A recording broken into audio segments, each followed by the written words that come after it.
प्राचीन कालदेखि गाउँ टोल वा समुदायको सामाजिक एकताको केन्द्र रहँदै आएको छ, जहाँ मानिसहरू भेला भएर भावना आदान प्रदान, मेलमिलाप र सामूहिक निर्णय लिने गर्दथे। प्राचीन समयमा यात्रु र तीर्थयात्रीका लागि विश्राम स्थल बनेका ती ठाउँहरूले काठमाडौँका गल्लीमा थकित शरीरलाई स्फूर्त तुल्याउँथ्यो। फल्साको संरचनातर्फ हेर्दा साधारणतया इँटा, काठ र ढुङ्गाले बनेका यी फल्सामा कलात्मक काठका खम्बा र सजावट पाइन्छ। खुला सार्वजनिक स्थान भएकाले जो कोही आएर विश्राम गर्न सक्छन्। बिहान बेलुका टोलका वृद्ध वृद्धा र फुर्सदिला मानिसहरू जम्मा भएर संवाद र सामूहिकता प्रवर्धन गर्छन्। विपदको बेलामा फल्सा नै सामाजिक सहायता प्रदान गर्ने थलोको रूपमा पनि प्रयोग हुँदै आएको छ।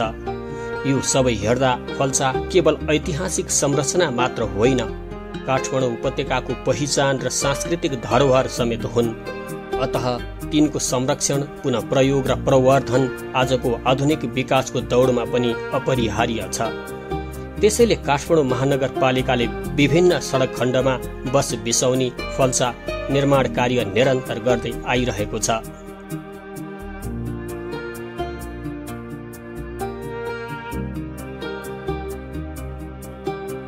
हाम्रो सम्पदा तथा पर्यटन विभाग मार्फत काठमाडौँको सडक पेटीहरूमा चाहिँ नि परम्परागत नेपाली शैली झल्किने हिसाबले चाहिँ फल्सा निर्माण भइरहेको छ। अहिले चाहिँ कलङ्कीमा 2वटा, बानेश्वरमा 2वटा, त्यसपछि बिजुली बजारमा 2वटा, अनि बबरमलमा 3वटा, मिन भवनमा 2वटा, त्यसपछि कोटेश्वर चोकमा 3वटा, चाबेलमा 2वटा, जयबागेश्वरी निरी एउटा बन्ने क्रममा छ। यसमा चाहिँ लागत अनुमान लगभग हाम्रो 8 करोडको बाट चाहिँ 2वटा ठेक्का मार्फत चाहिँ निर्माण भइरहेको छ।